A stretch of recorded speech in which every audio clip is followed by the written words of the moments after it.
Welcome into a beautiful Monday edition of Coliseum Chronicles Live. Casey Kasner joined alongside Terrence Holton. Thank you for joining us. College football is even more exciting when you've got some action on the line, and the games are even better when you're cashing in. And the voice of college football is the place to be to get the greatest value. Start with my picks. 75% against the money line, 58% against the spread, and I've got a 40-plus year track record. 11-0 in the college football playoff for me last year against the money line, 8-3 against the spread. And I'm just the warm-up act. Steve Merrill of Wager Talk is our ace in the hole, show stopper. 7 years with the voice of college football, over 30 years in the industry. Steve gives us analysis on all the big games, but you can't miss Steve's weekly under-the-radar pick. 28-12 against the spread the last 3 years. You also get picks from some of our top analysts here at the Voice of College Football, including Corey Bratta, Matt Zemek, and Steve Dace. Check out those numbers. Become a YouTube or Patreon member for just $99 per month. Go to the main channel on YouTube, click join, and then select the betting tier. Do the same thing on Patreon. Make 2025 a winner now. Thank you for tuning into that. That was Mark Rogers, the voice of college football. But we're talking USC today here on Coliseum Chronicles Live. Not too much happening here in the offseason. The season 12 days away from kickoff against Missouri State at the Los Angeles Coliseum. But we have some stuff to go over. There's been some headlines and some news about, predictions, whatnot for USC and other teams in the country. So, Terrence, let's get into maybe some CFP predictions first, because there was a CBS analyst that came out with a CFP prediction that had USC mocked as the 11th seed, which I think not seeing Texas on here off the bat, a team that has the consensus Heisman pick in Arch Manning is very surprising. But what are your initial thoughts seeing this graphic? This is a truly fascinating poll I'm looking at from Danny Cannell, however you pronounce it, because there's just so many things I disagree with on here. USC at the 11. I don't even hate that. I'm not going to strongly disagree with that. I want to point out Louisville at the number 9. Another one I don't hate. But theoretically, Casey, we could see a Miller Moss versus USC reunion in the national championship based off this. Crazy? I mean, that it's crazy. Let's call it what it is. Ridiculous. I disagree a lot with this poll. I don't hate that USC's in this. This is one of the few times I have actually seen USC predicted to make the CFP. I don't know if that's the same with you, but I'm not seeing a lot. I see a lot of people saying USC may be surprised some people. I see a lot say USC is going to disappoint, which I don't know how they disappoint even more than they already have these last 2 years. But what do you think about it? Yeah, I mean, I think I don't hate the conference winners. I do think Alabama, is pretty surprising, though, winning the SEC. Big Ten with 2 bids in this, which I guess they both kind of make sense as well. I mean, we know it's sort of a 3-legged race between Penn State, Ohio State, and Oregon. Big Ten has 4 bids. No, I mean I'm talking about it. The conference. You mean buys? Okay, top 4 seats. But yeah, the 4 bids. So that's assuming that USC gets 4th in the Big Ten and not qualifying for the Big Ten championship. But again, I'm with you, man. Even seeing Ole Miss in there, is a little surprising to me. No LSU out of the SEC. This feels like a rage bait sort of post. Yes. It feels like engagement farming, and I hate to say that with a USC poll because I'm sure if we were to scroll the comments section right now, we'd find something saying, "How is USC in there?" And there is of course some truth to that. I'm not going to fully disagree. At the same time, I do think USC, we've talked about it all the time. We do both think USC can make the CFP. They are talented. Coaching, I am always going to call into question Lincoln Riley now. It's just, this is his prove-it year for sure. But we do both think that they can make the CFP. Yeah, one other thing I noticed too on this is only one Big 12 team and no Big 12 teams represented in the top 4. I know it's not like the toughest of conferences, but Arizona State was very good last year. They're expected to be good. Texas Tech, which we'll talk about in a moment, with the Quentin Joyner news we'll get to a little bit later. And then Baylor, they're not a horrible team either. Only seeing Kansas State in there as a 7 seed, it feels just not realistic to me. Yeah, I won't. I'll slightly disagree with that. The Big 12 isn't very good. And I think realistically only one of those teams, maybe 2, will I mean, come in. Arizona State, though, they have one of the best receivers in the country. They have a great quarterback. They have a solid defense. I just don't see them. I think they're going to disappoint. I'll be honest. This isn't the Arizona State show, but I think they had a lot of close games last year. It's hard to replicate that. I talked about that, I think, last week with Illinois. It's hard to replicate that. I agree.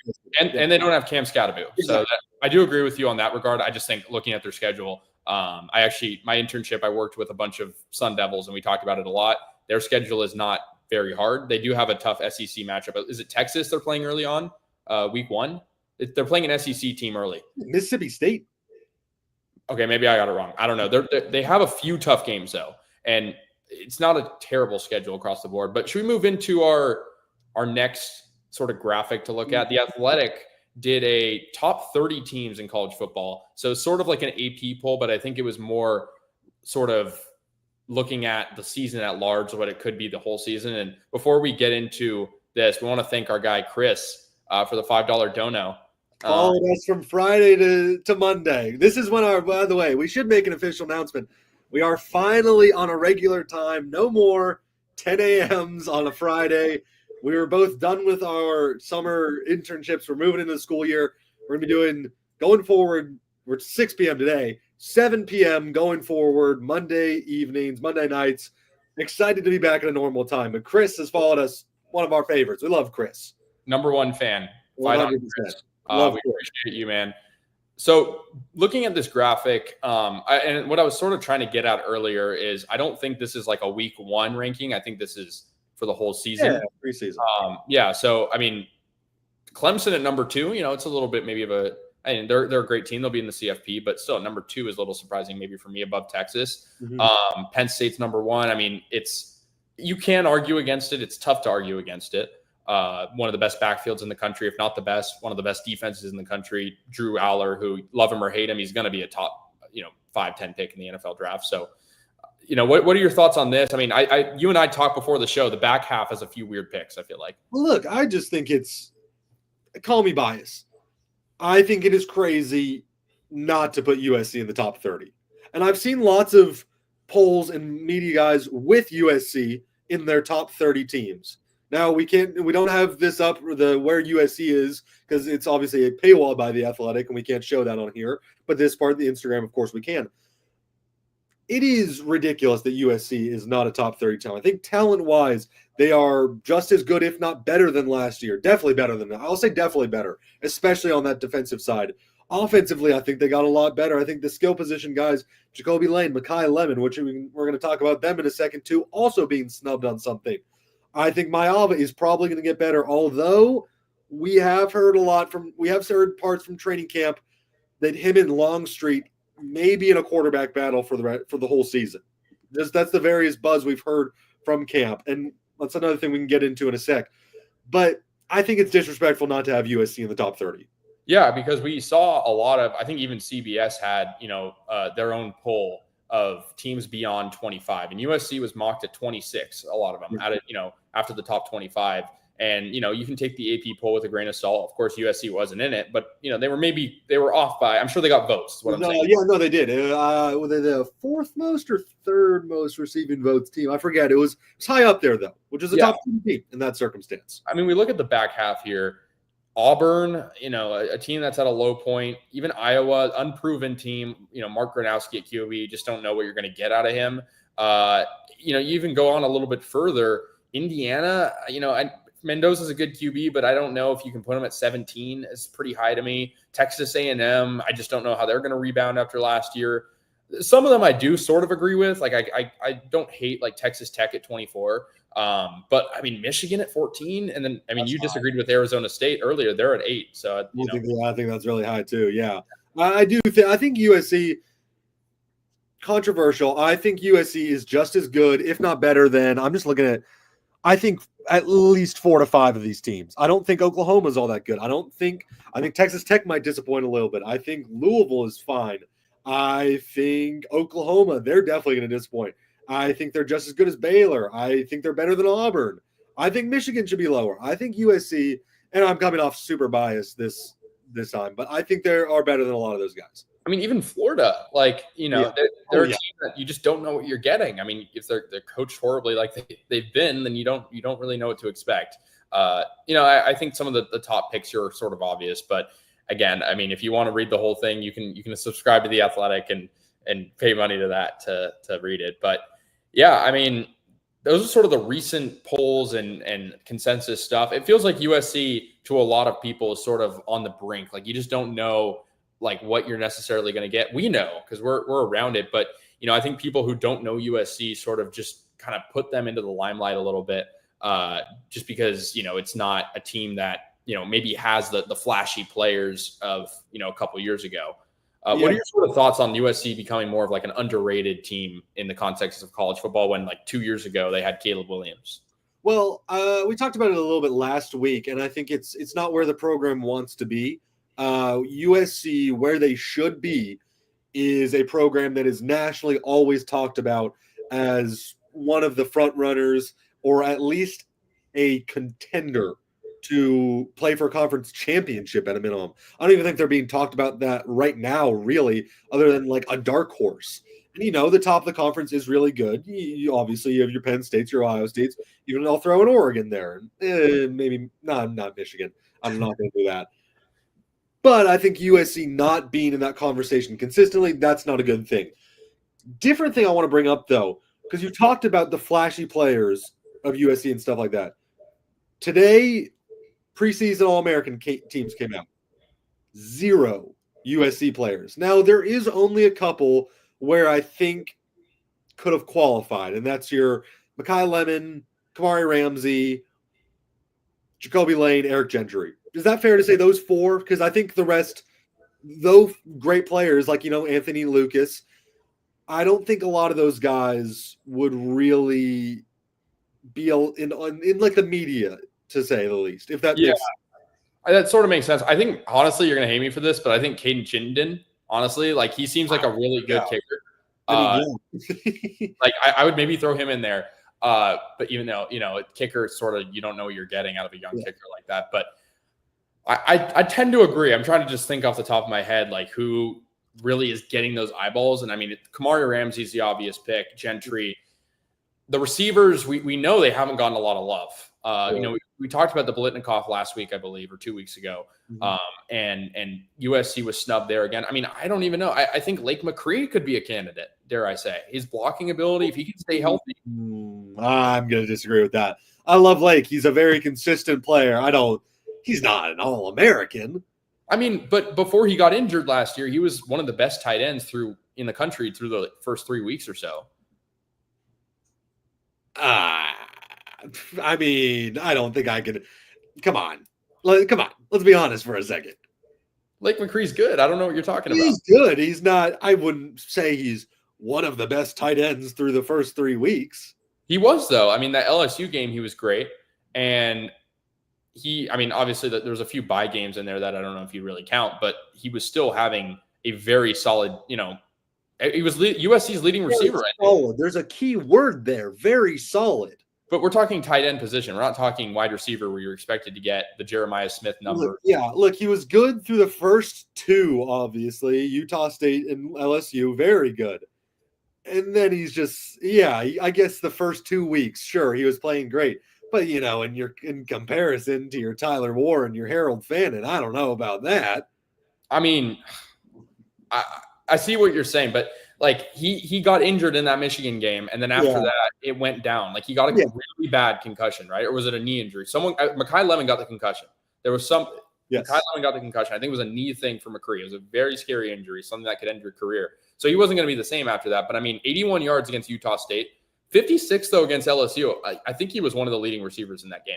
Yeah, he was. And it was also early. We thought he was going to be the safety guy for Miller Moss, who he'd just dump it off. Chris, thank you for the clarification. Yeah. You thought he'd be the consistent guy who just dump it off. But of course he did get injured. So I'm not gonna blame that. I also am not gonna say he was one of the best tight ends in the country through those 2 weeks. I mean, it's tough when you have Colson Loveland, you have Tyler Warren. Exactly. Harold Fannin. Disrespect Harold Fannin. Yeah, Harold Fannin as well. Don't get me wrong, but I mean, I don't know. He can also block really well. I feel like he blocks a lot more than some of those other tight ends. But I don't know. I mean, time will tell what actually happens with him because he's a guy that doesn't really stay healthy a lot. Unfortunately, you got to feel bad for the guy. Yeah, wait, hold on. But like right now, though, the way that you're talking about Lake McCree, do you think that he can be an All-American? I mean, I wouldn't say he's a shoe-in for it, but I wouldn't be surprised. What? Like, I mean, come on. Lake McCree's great, but come on, an All-American? I mean, there's been some wacky All-Americans before. It's not that crazy to me. It's the tight end position. Like a lot of good tight ends did leave too. I mean, like Terrence Ferguson from Oregon, he also left. So I guess. I mean, look, I put his name out there. I'm not saying he's a shoe-in compared to the Kamari Ramseys, the Eric Gentry's. I just think he's an important player, and he's going to surprise a lot of people. That's why I'm saying him not getting picked. Maybe he'll have a chip on his shoulder or something. Yeah, but I also don't think he was ever expecting to be picked. Maybe, but again, McCree saw that he wasn't a preseason All-American and decided, all right, got to go back to work even harder. Well, I think not necessarily, but I think a guy like that who's been injured just so much, that is fair. Yeah, I feel like his ceiling is so much higher than you make it seem a little bit. If he was. It's a big if, I get it, but at the same time, he's been that consistent player. There's a reason he hasn't transferred out. He's adaptable to every system, and now a third quarterback he's playing under. So, no, you are correct, but it falls under the same thing of Eric Gentry. Gentry is phenomenal, but he gets injured so often, and that's it's something you can't control, and it sucks. But it's something you always have to take when you talk about a player's potential is. Do they have a history of injuries? Both these guys do. Yeah, and it feels like that's been a problem with USC for these past few years in general. Caleb got injured in 2022. I mean, obviously he was a Heisman, but it just every year, and you can't leave injuries. It happens to every team. But at the end of the day, we talk about USC and the big what if. They're one of the biggest what if teams out there because of the injuries. So that's probably right. I'm just trying to think of other ones who maybe. Yeah, it's probably correct. I'm not just because I can't think of anyone else off the top of my head. But Casey, speaking of injuries, we saw earlier Quentin Joyner. He may have and we'll talk about this briefly because he's former USC, maybe season-ending injury for Texas Tech. Yeah, torn ACL for a young player like that is obviously never a good sign. And I mean, it sucks because Quentin Joyner was one of the top running backs in the portal. He was a guy that I don't know about you. I mean, I felt like when he left, that was the one guy I was like, I really hope they keep him because he felt like him and Brian Jackson would have been a really good duo. And of course, USC ended up bringing in Eli Sanders, Waymon Jordan, guys that I'm sure will have great seasons. But Joyner last year for USC didn't get a whole lot of carries. He had 63 carries, 478 yards. That's almost 8 yards a carry. He was explosive. That's the thing. He was when he got in space, he was taking that thing far. That Penn State game, I think he had 2 touchdowns in that game. He was the reason USC had a chance to win that game, if we're being honest. And he was a guy who could also receive the ball pretty well. He had only 12 receptions last year, but for 7.4 yards on average, 1 touchdown. So he felt like sort of a junior Woody Marks, like a guy who was very adaptable. He could sort of learn under Woody. And it sucks, to see him leave USC, but now for him tearing his ACL, Texas Tech is supposed to be a pretty solid team in a rather weaker Big 12 conference. So it sucks to see if you're a fan of anybody, but for us, just seeing a guy like that we had a really big pleasure of watching last year at USC go down like that is really tough. Mm-hmm. Yeah, no, it sucks to see. Fan otherwise, Trojan for life, unless you go to UCLA, unless you're Kyle Ford and you come back. That's okay too. Yeah, exactly. But sort of on a similar note to players that have left USC in a way, the NFL preseason has been underway for a couple weeks now. And obviously we've been keeping tabs on all the former Trojans out there in the NFL world. There's been some that have really caught our attention though. I guess I'll go first. Jalen Smith, having an interception this past week, playing against the Panthers. He was big in that game. He also had this big hit stick on Hunter Renfrow, who, is a pretty established receiver, a guy who doesn't drop the ball a whole lot. And, to hit stick him and force the ball loose, Jalen Smith, only a rookie, Really good to see if you're a USC fan and a Texans fan. And the Texans have, I think, 4 or 5 former Trojans. The Houston Trojans. I mean, I think they'll be pretty fun, especially a lot of those guys are going to get time. The USC guys, that is. I think especially Woody Marks, he's going to get a lot of snaps. Joe Mixon's hurt. He's getting older. Nick Chubb, hurt, older. It feels like Woody Marks is going to be able to move into that. Not to cut you off, just thinking about all those guys. Very good. I mean, you add on to that Kalen Bullock and their secondary had a really good, very good rookie season. They also have Solomon Byrd, which I think is another name that goes under the radar a little bit. But yeah, I mean, really good to see those guys get involved. Woody had 7 carries for 40 yards, so pretty efficient day for him. And we talked about Jalen Smith having that big interception, took it back a lot of yards as well. Another one, though, and you brought this up in our pre-production, is Taj Washington, not a rookie, but another guy who's been very good for the Dolphins in the preseason. Yeah, dude, he's been super consistent as much as you can be in preseason. Obviously, no one's going to have a crazy game. You're just going to get pulled. But he was very solid, and I think it's going to be a pretty solid season for him, especially because the Dolphins are going to be bad. So, yeah, overall not going to be a bad season for him then. Speaking of bad season, though, I'm now seeing this. DJ Wingfield was denied today. I missed this. I'm not going to lie, Casey. This is huge for the USC offensive line, though. I mean, look, we talked about a couple weeks ago who is going to fit into that role. And it's another thing of how did they not know this until August? Was it early, or was it late July where they found out? I think it was late July. I think it was maybe earlier than that. Either way. Yeah. I mean, you look at the depth chart. He's a guy that was supposed to really be big on that left side. You can't put it any other way. And, you do have some depth at the O-line position if you're USC. But, I mean, I think the backup technically at left guard is, well, I guess the roster depth chart hasn't come out yet. But I think based on the mocks I've seen is Micah Banuelos is the backup left guard. You also have backup offensive linemen like true freshman Alex Payne. I don't know if you put him in that role right away, but he's supposed to be a left tackle eventually. Killian O'Connor, Kalon Miller, and then Justin Tuanu, who I think could actually start potentially, depending on what they do with Alani Noah. So, hearing some of those names, I mean, it's really disappointing to hear this stuff about DJ Wingfield, but, hearing some of those names I threw out there, who do you think could slot in if, he was supposed to be that starting guard? I don't even know. The offensive line is hard to predict too. I don't think it's going to be one of those guys who plays like tackle. You mentioned Elijah Page. I disagree with, like, a while back, that is, when we were talking about this. Yeah. Tackle, not going to happen, I don't think. It's hard to predict that. I'll look at the depth chart myself in a second here. This literally came out 12 minutes ago, though, from Pete Nichols on 3. So this happened right after we went live. Yeah, and as Chris points out, it's not over. It's not final. This doesn't mean he's not going to play. He's probably not going to play, though. Look, I'm pretty doom and gloom when it comes to USC football nowadays. Casey knows that. And I just don't see this splitting their way. It's as I mentioned again, how do you not have this figured out in July? And then, we're into late August. We're less than 2 weeks from first game. How, dude? How? Like, what was he doing? Whatever. He was, and I mean, we can actually we have, a handful of minutes left. We could turn this into a bigger conversation. Yeah. I think he was supposed to be one of USC's best transfers. I mean, I don't know if that's a hot take.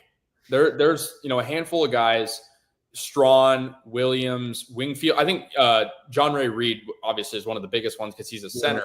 And you're filling in the Jonah Monheim role. Waymon Jordan on offense as well. On defense, you have Keyshawn Silver, DJ Harvey, Bishop Fitzgerald. All those names are huge because they're starting potentially. And then, special teams, you'll have a new punter and kicker. We talked about Chittenden earlier.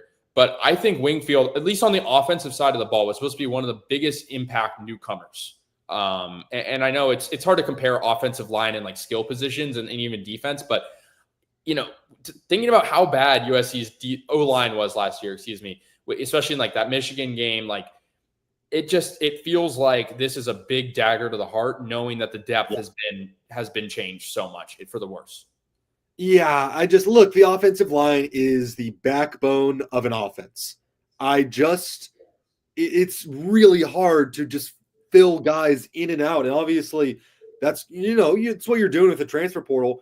But experience is a massive part of the offensive line. That's how a lot of these guys get better. It's why I think Elijah Page is going to have a phenomenal year. He's had a ton of experience on that line now with signal callers that he's familiar with. I think he's going to have a fantastic year.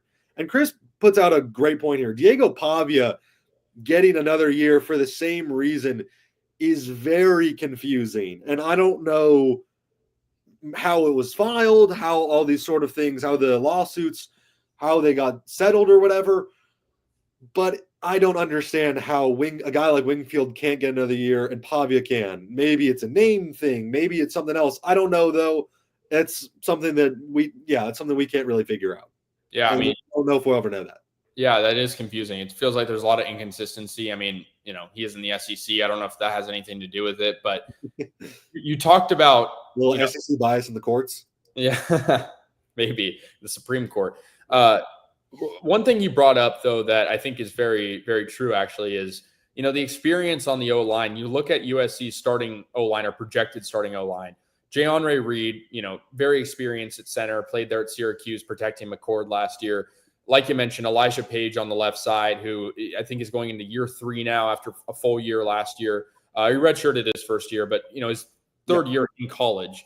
Alani Noah, he's a junior this year. Tobias Raymond also, redshirt sophomore. But you look at some of the backups. Alex Payne is a true freshman. Justin Tuanu is a redshirt freshman. Kalon Miller, redshirt freshman. The only 2 guys, at least, in the 2 deep depth chart that have experience are Micah Banuelos and Killian O'Connor. If you go back further, USC has some younger O-linemen as well in the depth chart. But, I mean, you're going to have to fill somebody in who doesn't really have a ton of experience probably. And not only that, like size. I mean, Wingfield is a big guy. He was on a bad Purdue team, but he, was a very solid offensive lineman, 6'3", 310 pounds. I mean, that's a big guy. So, just losing that size is going to hurt. Yeah, no, I agree. And agreeing with Trojan here, it is, I think, similar to the Carlos situation. I don't know it fully off the top of my head, though, so I'm not going to completely agree. But I think it is, because I know, obviously, he did play JUCO. So I don't know. The JUCO is confusing to me because theoretically, right, Waymon Jordan gets 4 years at the Division I level, but that can't be. That, can't be right, I feel like. I don't think he does, but he's a junior, right? I don't think he'll. Yeah, but isn't it like the JUCO ruling? You get more. It's it doesn't really count towards your eligibility. Isn't that how it works? That's how Pavia is playing, isn't it? I mean, you would think so, but then Pavia was playing during COVID. I don't know, dude. It's confusing. Yeah, I mean that was because of the Diego Pavia stuff. But I think it gives you an extra year of eligibility, right? But I don't know. So I think Waymon Jordan could play 3 because you could do a junior year, you could do a senior year, and then maybe. So, yeah, I mean, not that I don't think he will. I mean, he's a guy who realistically could get drafted. So who knows? But very, very ambiguous to say the least. And I mean, the size aspect, and I mean, I'm sure Lincoln Riley has a plan, but it just feels like things have not gone well for USC. When stuff has changed on the fly, not just on the field, but off the field. I mean, for any team, they would struggle with that. But USC tends to be a bit disorganized, it feels like. Yes, and that does speak to a greater problem, which we have talked about in the past. It is I'm kind of looking at the depth chart now. I have it pulled up. I think, realistically, maybe you put Justin Tanu in it. I'm butchering that name. I'm very sorry. But he's a tackle though, so I don't know what they do. I really don't. I think we're gonna have to wait till Missouri State to find out. That's the problem.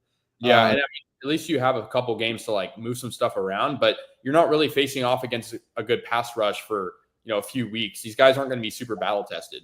That is true. That is very true. But at the same time, maybe you're easing a younger guy into the system. So maybe there's pros and cons to both that.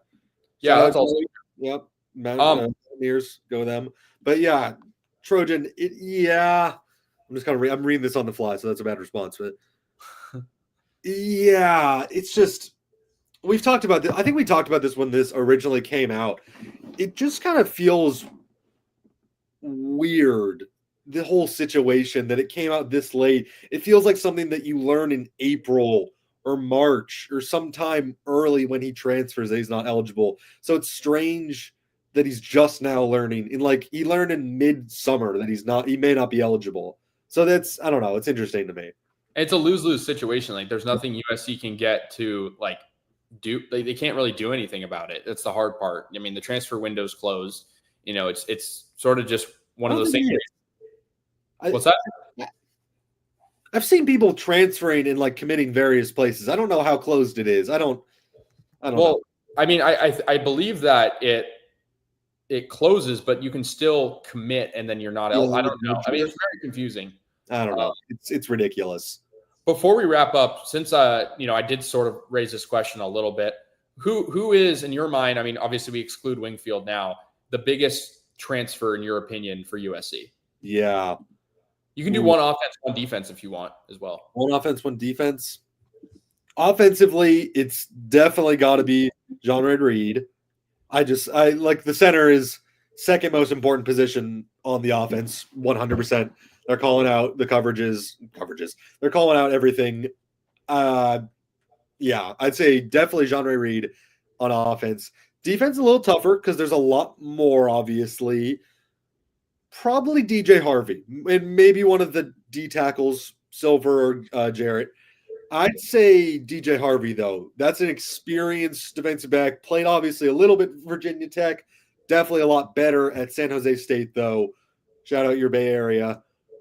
But I think that he's going to be one of the best DBs that we have. I'll say second best because obviously Kamari Ramsey's the best.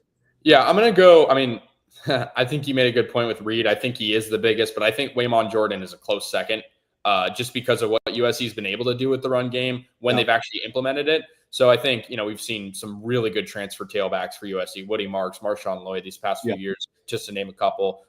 Travis Dye before I came to USC and you were a freshman. Defensively, I like the pick. I'm going to go Keyshawn Silver, though, just because USC's D-line was such a big focal point to fix. The run game, yeah. Yeah, he's a nose tackle too, so he's going to be the guy stuffing the run. Yeah. But, I mean, if you don't have any other topics, I think that will sort of wrap things up here for us. Yeah, we're going to start doing longer shows. Once again, it's going to be 7 p.m., not 6 p.m. like today. Casey had something, so we had to do a little early today. But we're at a normal time now. People can actually come to the show. Yeah, we really appreciate all you for tuning in. Thank you again to Chris for the $5 donation. It really goes a long way. And all you guys for tuning in, as we'll have more coverage and more insightful stuff at the start of the year. So we really appreciate you guys. Feel free to always leave comments, anything like that. We love it. Love any sort of engagement, whether you disagree with us or not. It's awesome. And tune in next week. Yeah. All right. Fight on, guys. Have a good one.